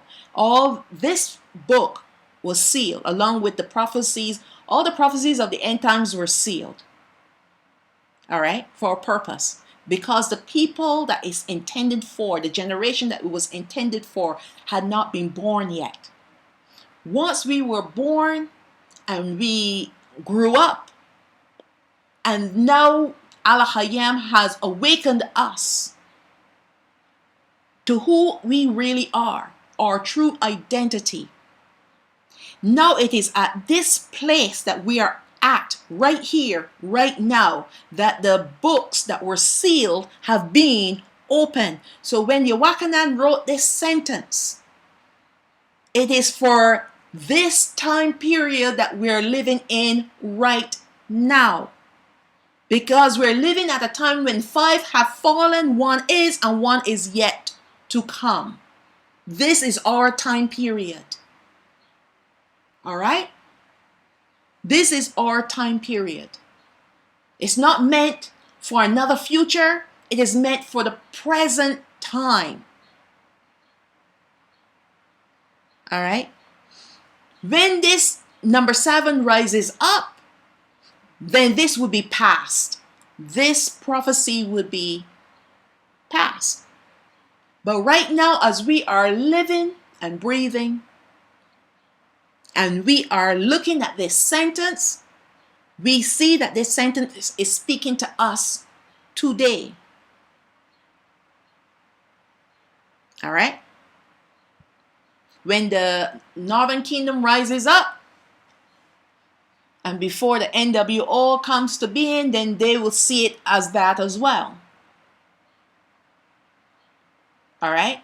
They will see it as a prophecy that is current for them. And when the NWO, 7th Empire, rises up, then that prophecy will be fulfilled. The 1 is will be finished, and the 1 is to come will be finished, because he's already here. Number 7 is here. Okay. Revelation chapter 8, verse 4. And they worship the dragon which gave power unto the beast, which is the NWO number 7. And they worship the beast, saying, Who is like unto the beast, who is able to make war with him? And they were given unto him a mouth speaking great things and blasphemies, and power was given unto him to continue 42 months. So that's how we know that the NWO technology-based empire is going to reign for only 3.5 years, which is the same as 42 months. So now we go down to Revelation chapter 13, revised, verse 11. And the beast that was and is not, even he is the 8th and is of the 7th and goes into perdition. So anytime you see that word perdition, he's talking about the lake of fire. So this language is describing the beast empire, the NWO reformed, which has the same description of the other beast, Satan, called Azazel. This beast empire is the 8th empire, but it was reformed from the 7th empire, which explains this sentence. All those who serve in this empire as agents of Satan will be going into the lake of fire. This will be their eternal punishment with the Satan. So the beast empire is ran by the agents of Satan, and they're the ones that are going to go into perdition. There's no salvation for, in fact, there's no eternal life for them. Their names are blotted out of the Lamb's book of life. Salvation is only for the 12 tribes of Yashua, not the Gentile nations. They have to go through the judgments. But Elohim is going to preserve his 12 tribes. If we are obedient to him, he's going to preserve us from his wrath and from a lot of these evil entities, which will be salvation for us. We use the word salvation quite loosely, so I'm trying to train my tongue not to use it like that. Okay, so Revelation chapter 13 verse 8, the beast that you saw was and is not and shall ascend out of the bottomless pit and go into perdition, that is Azazel. And they that dwell on the earth shall wonder, whose names are not written in the book of life from the foundation of the world, when they behold the beast that was and is not and yet is, and that is the beast empire. All right, so let's look at Revelation chapter 13 verse 12 and 13. Verses 12 and 13. And the 10 horns which you saw are 10 kings, which receive power as kings 1 hour with the beast. Now they're going to be given the title of leaders, but they have no territory because the territories have been dismantled. Now verse 13, these have one mind and shall give their power and strength unto the beast. So they're going to be in alliance with the NWO Reformed Empire, not with the whore. They don't like being sat upon, right? So let us be careful not to forget the sequence of the coming end time events. These 10 horns are the 10 kings without their 10 territories, yet they will carry on as leaders the best way they can. They will use the whore to help them to gain some control over the masses, but their loyalty will be to the beast, who is Azazel, the beast empire, who is going to be possessed, which is going to be possessed by Azazel, as they are part of the beast empire as well, the NWO Reformed. And they will not give their alliance to the whore. They're going to hate the whore. They will do all that Azazel will tell them to do and carry the whore for as long as she benefits them. Remember, they have no more authority from Elohim. They have no crowns. They have no power because they lost their technology. So the only hope that they have to have some sort of control in the world is to let this creature sit on them. Verse 14, these will make war with the Lamb, and the Lamb shall overcome them, for he is Adawan of lords and Malak ol Malak Kayam, King of kings, and they that are with him are called and chosen and faithful. And that will be the 12 tribes of Yashraal. These are the righteous remnant that will live and reign with Hamashiach. So who's going to make war with the Lamb? The beast empire, number 8, will make war with Hamashiach when he comes with his saints on white horses. But before this happens, the whore will be judged and then destroyed by her own. So she's the first entity that will be destroyed, and that Satan that is in her, that possesses her, will be cast into the lake of fire. Elohim himself is going to cause her destruction. Okay? So she's the first thing to be destroyed, the first entity to be cast into the lake of fire. The last 7 vials must be poured out. Then Hamashiach will return to this earth, and he will destroy the remaining 3 Satans and their entities, whatever they possessed, which will be the last ruling beast empire, NWO number 8, its image, and the false prophet. This will put us at 4 Satans so far that will be judged and condemned. And when I say condemned, meaning now they are cast into the lake of fire. Because Hamashiach is going to deal with these three. He's going to deal with the last ruling empire and its Satan, the image of the beast empire and its Satan, and the false prophet and the Satan that possess it. They're going to come out of these three entities like three frogs. Now, let me see. So this will put us at 4 Satans so far that will be judged and condemned. The last Satan, Gadriel, will be placed in the bottomless pit at this point of time. Okay? So now we're going to go to verses 15 to 18 in Revelation chapter 13 revised. And he said unto me, the waters which you saw where the whore sits are peoples and multitudes and nations and tongues, and the 10 horns which you saw upon the beast, these shall hate the whore. So these 10 kings are going to hate the whore and shall make her desolate. They're going to bring her to ruin. And naked, they're going to strip her of her wealth and shall eat. They're going to consume, devour everything that she had. And her flesh will be, which is her substance. And then they're going to burn her with fire. Verse 17, for Allah has put in their hearts to fulfill his will and to agree and give their kingdom unto the beast until the words of Allah shall be fulfilled. So he's the one who's going to turn their hearts to do this thing against the whore. Verse 18, and the woman which you saw is that great city which reigns over the kings of the earth, the leaders, the leaders of the earth. And for generations too, not just at this point of time, but for forever. Because we know that this entity, before it becomes the whore of Babylon, has a lot to say in the running of countries. It has a part of the UN, for crying out loud. What's it doing in the UN? All right. So this entity has been a part of how countries are ran. Look at how people behave when this Pope visits the country. All right? They roll out the red carpet as if he's king.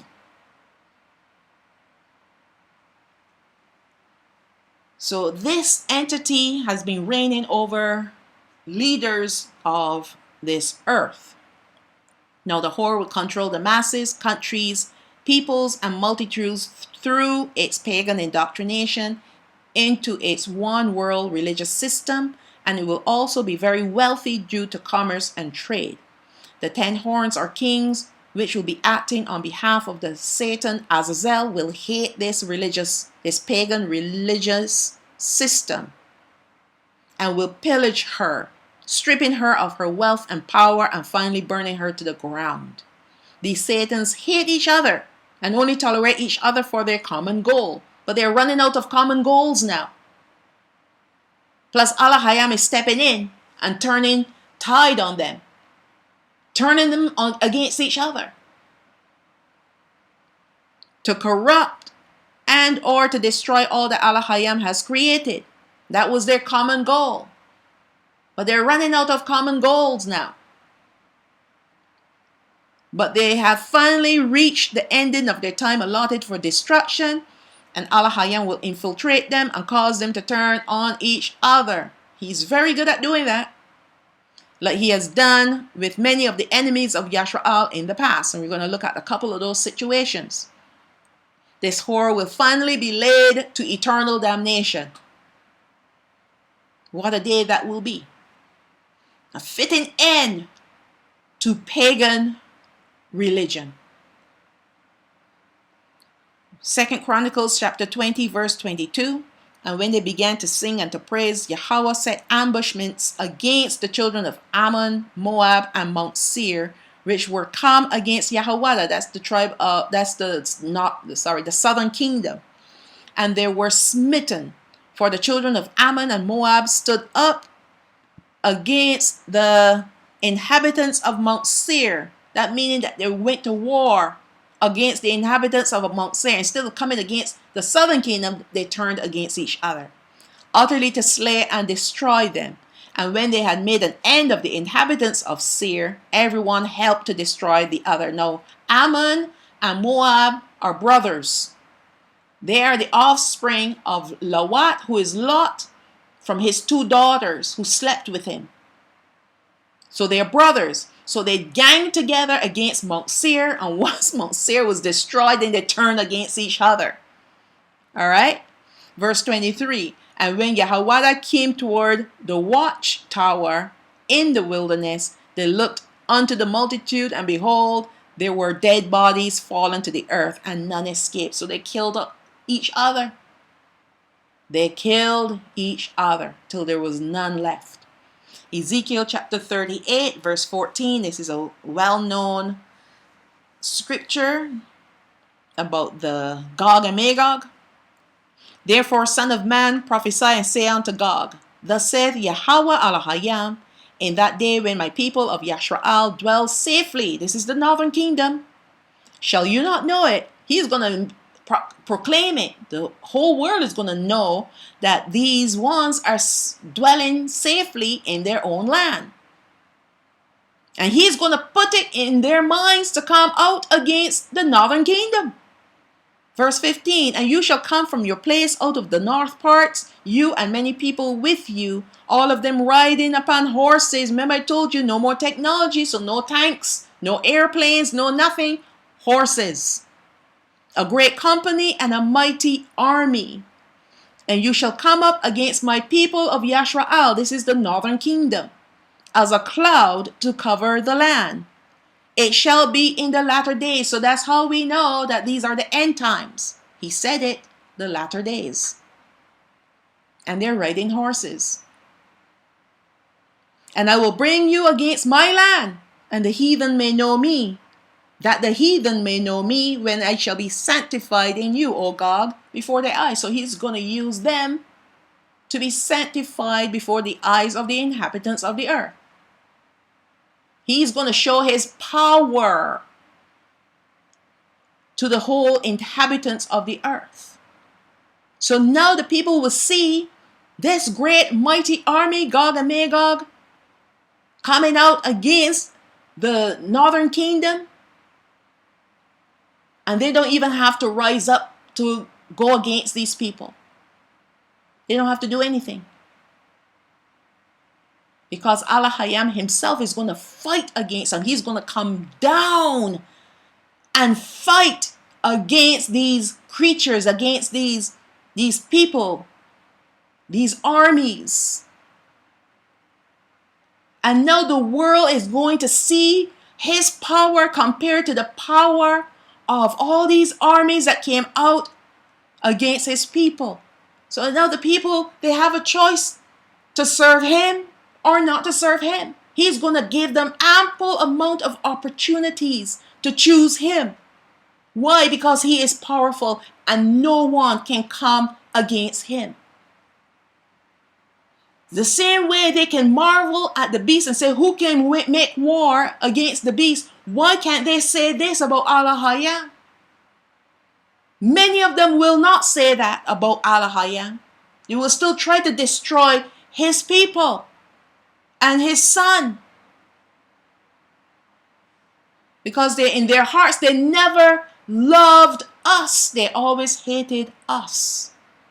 And they will never want to serve us. Furthermore, serve him because he is going to look like us. Who of these Gentile nations will want to serve a Negro? When they see him with his kinky hair and his bronze skin color, who's going to want to serve him? If he was white with blue eyes and stringy hair, they will want to serve him. But as long as he looks like us, they don't want to serve him. They may go along for a period of time, bring their sacrifices and their offerings or whatever. But as soon as it's available for them to come out against him and his people, they will jump board and join the forces of Satan, Gadriel, because they never loved him. They can't. Their hearts are wicked and evil. Okay, verse 17. Thus said Yahweh Alahayam, are you he of whom I have spoken in the old time by my servants the prophets of Yashraal, which prophesied in those days many years that I would bring you against them? So he has prophesied through Ezekiel that he is going to do this thing with them against his own people.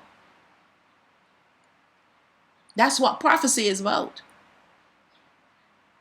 Verse 18, and it shall come to pass at the same time when Gog shall come against the land of Yashraal, said Yahweh Alahayam, that my fury shall come up in my face. I'm going to remember all the wicked things you did against my people. I'm going to remember you, Gog. All right? These are the Europeans. Don't let people tell you it's just Russia. These are the European countries that are going to come, because Gog is the offspring of Japheth, and Japheth is the progenitor for the European people, the people from the north. So all these European countries that enslaved us, talking about the UK and Italy and France and Spain, all these ones that enslaved us, he's going to use them. He's going to bring them back to try to come and take away the wealth of the northern kingdom, and to bring them back onto slavery, or to destroy them so that they can take away their land. He's going to bring them out. He called them Gog because they're the offspring of Japheth. That's why he called them Gog. All right. So here's what he's going to do now. For verse 19, for in my jealousy and in the fire of my wrath have I spoken. Surely in that day there shall be a great shaking in the land of Yashraal, shaking against them, but not against the people of the 9.5 tribes, the northern kingdom, not against them. They're not going to feel the shaking.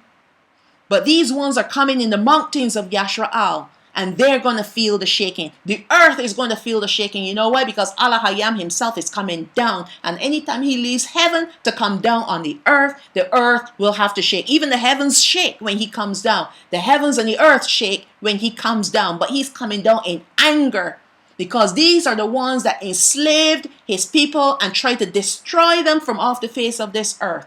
They mistreated us and treated us worse than cattle. They treated us like dogs.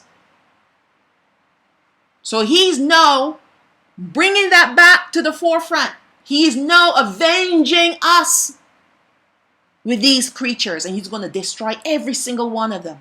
That's why he's going to lure them into the mountains. Come. You see how they're dwelling safely there in the land? And he does that. Remember what he did with Job? When the back in those days, when Satan and, well, they call them the sons of Alahayam, when they used to go up and present themselves before him, and he drew Satan's attention to Job. That's what the Most High does when he's ready to bring judgment against these people. He wanted to promote Job, right? So he caused this to happen because he knew who Job was. Job was righteous before him. No matter what Satan did against him, he would not curse Alahayam.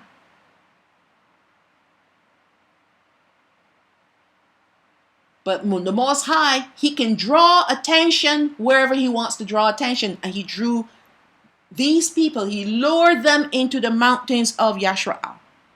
Verse 20, so that the fishes of the sea and the fowls of the heaven and the beasts of the field and all creeping things that creep upon the earth and all the men that are upon the face of the earth shall shake at my presence. So everything and everybody except for the northern kingdom is going to feel when he comes down.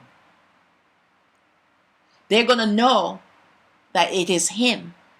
And this will help them to make a choice. Are you going to serve me? Or are you going to stay on the fence? Or are you going to go on the other side? You have a choice to make. Staying on the fence is not safe. You're still on the other side. But if you want to be on my side, you better be fearful of me. You better reverence me. And here's what he's going to do. Verse 21.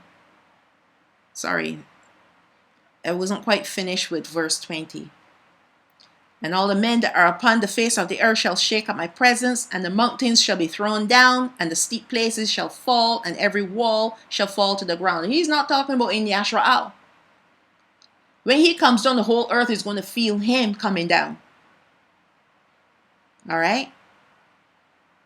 The whole earth is going to feel him coming down. And because he's coming down and he's shaking the earth, all the things around the earth is going to feel the effects of him coming down,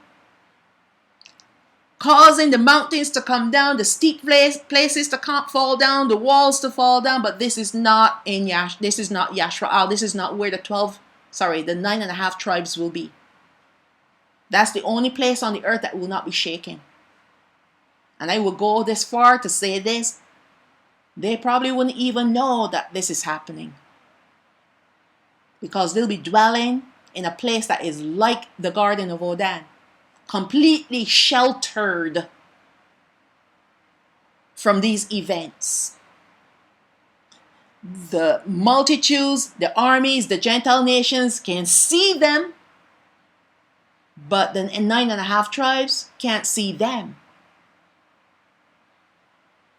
Why would the Most High want them to see the wickedness in this world, the evil that's in this world? No, he's going to have them dwelling in literally prosperity. It'll be like heaven on earth, in other words. Completely shut off from the reality of what's going on around them. Complete bliss. So that while the world is shaking, they're in peace and quiet and serenity. And that's why he's going to come down and deal with these nations. All these wicked ones that try to destroy us. And here's what he's going to do. Verse 21. And I will call for a sword against him throughout all my mountains, said Yahweh Elohim. Every man's sword shall be against his brother. So he's going to break out the sword cause them to turn their swords against each other in the mountains of Yashrael. So much so that by the time when the northern kingdom now, he'll send them to go and bury the bodies and collect all their weapons to burn like wood, because they're going to have javelins, they're going to have staves, right? Spears, they're going to have shields. All these are going to be made from wood. All right? And these, the northern kingdom is going to use like firewood. They're going to bury the bodies. It's going to take them 7 months to bury all those bodies. But they're going to bury them. Because that's how the Father is going to finally complete his vengeance on the nations of this earth for all the wickedness that they have done against his people. And his people are going to see it with their own eyes, because they're going to go and bury them. They're going to bury them. Going to be so many. It's going to take them 7 months to bury these people. Verse 22. I will plead against him with pestilence and with blood, and I will rain upon him and upon his bands and upon the many people that are with him, an overflowing rain and overflowing rain, and great hailstones, fire and brimstone. You're getting a taste of hell right there. Fire and brimstone, hail and rain. He's going to destroy them. So what the sword doesn't destroy, this is what these things are going to do. These plagues are going to do. Pestilence. All right. Verse 23, thus will I magnify myself, and I will be known in the eyes of many nations, and they shall know that I am Yahweh. So all the nations on the earth, the ones that are remaining, because he's going to wipe out some nations, you know. A lot of these European nations, he's going to completely wipe out, destroy them, all their lineages, all of them, all the families, everything. He's going to completely wipe them out. Because these are the ones that persecuted his people when they should not have mistreated us. So he's going to come back, and when he comes back, he's coming back with a vengeance. He's coming back to wipe them out, so that their existence on the earth will be finished. No more offspring from them on the earth. And those that are remaining, this is your chance now to choose me. Because if you don't choose me, this is what's going to happen to you. So they have no choice but to magnify him. A lot of it is going to be lip service though. Because until all the judgments are completed, the true worshippers of Allah Hayam from the Gentile nations will not be known, will not come forth. They have to go through all of these judgments to sift them and sift them and sift them again, because of the wickedness of their hearts. If they cannot be broken, he is not going to use them. He will have no use for them except to cast them into the lake of fire. If they can be broken, there's hope for them. Now the whore of Babylon the Great is not condemned yet, but Allah Hayam will be getting ready to judge her and condemn her himself. He is showing us through Yawakana's eyes what he will be doing to her and how he will execute his judgments and condemnation. He will cause the same enemies of Yashrael to turn on each other. What a fitting end to these creatures, especially the whore who had and will perverse all that Allah Hayam had created and called good. What a fitting end to it all. And you know, there's a part when we go into chapter 14 revised, we are going to see a sentence that people have been using in their teachings. Come out of her, my people, lest you partake of her plagues. We're going to see that in chapter 14 revised. All right. Now, obviously, Allah Hayam is not speaking to the Gentile nations. That message is for his 12 tribes. And that message is for us here and now. Because we are his people, not the Gentile nations, not yet. So that message is given to us for now. Not when he is getting ready to judge her. Because we're already in our respective places. Completely sheltered from the judgments. So it cannot mean then when he is judging her. But it is for us now to come out of the religious systems that are here on this earth, whether it is a church or a camp that calls itself a Hebrew Israelite camp. Come out from amongst these religious houses. All right? Come out, otherwise you will partake of her plagues. They are all part of that religious system, because they all point you to another Messiah, and they point you to another way to enter into the kingdom. That's why they preach the 12 tribes going into the wilderness. That's why they preach all these other people are part of the 12 tribes and they're not our people. That's why they call on other names, Ahaya and whatever name they create, Yeshaya. That doesn't even go with the Hebrew language for Yahawasha or for Hamashiach. That doesn't even make any sense. But people jump on board because these are camps ran by people, and there are lots of them, and they're worldwide, and this and that, and they have all these followers and whatnots. So that means that they are on the right path. But since when does the narrow way have a lot of people? I keep saying the broad way is the path that has a lot of people.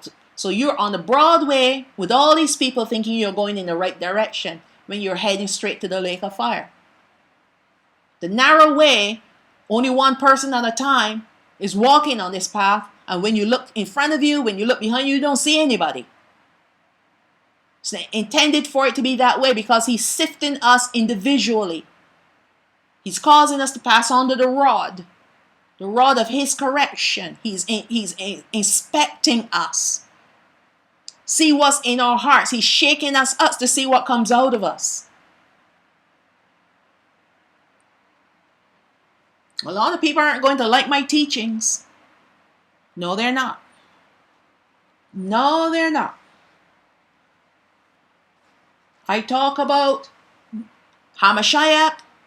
That's another thing that you have to embrace. Another command that you have to embrace is to obey, to believe in Hamashiach and to walk in his commandments, walk in obedience to his commandments. If you can't love him, you can't love the Father. And if you don't have him, you definitely don't have the Father. You can't go before him. You can't even pray to him because he's not going to hear you. And these are the things that the devils, the Satans have created. They've created religion to be like an onion. When you peel one layer off, there are many other layers to peel off. And then sometimes it's not even the onion that you should be holding, but you need to go to the truth. And the only source and the only way to the truth is through Hamashiach. He is the truth. And the only way to get the revelation of truth hidden in his word is through his spirit, Ruach HaKadosh.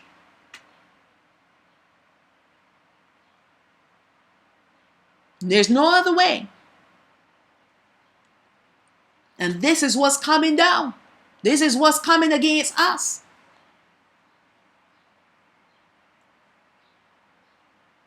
He's already paved the way. Talking about the Satans, they've already paved the way to lure us on the broad way. Because many of our brothers, they love this world. They love the things in this world. They can't let go of them.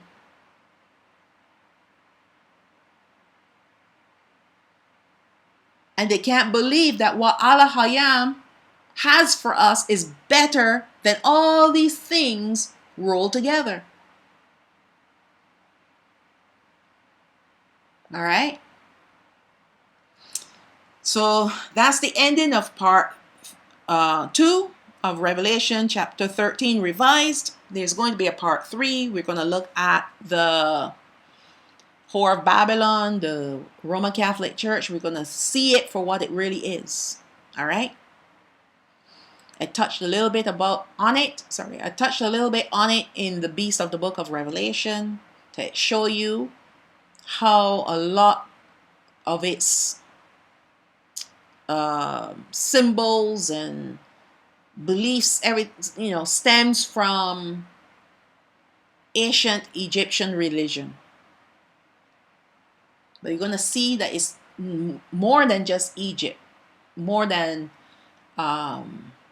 ancient Egyptian religion. You're going to see a little bit of Babylonian, a little bit of Amorites, you're going to see a little bit of other religions tied into this creature. All right.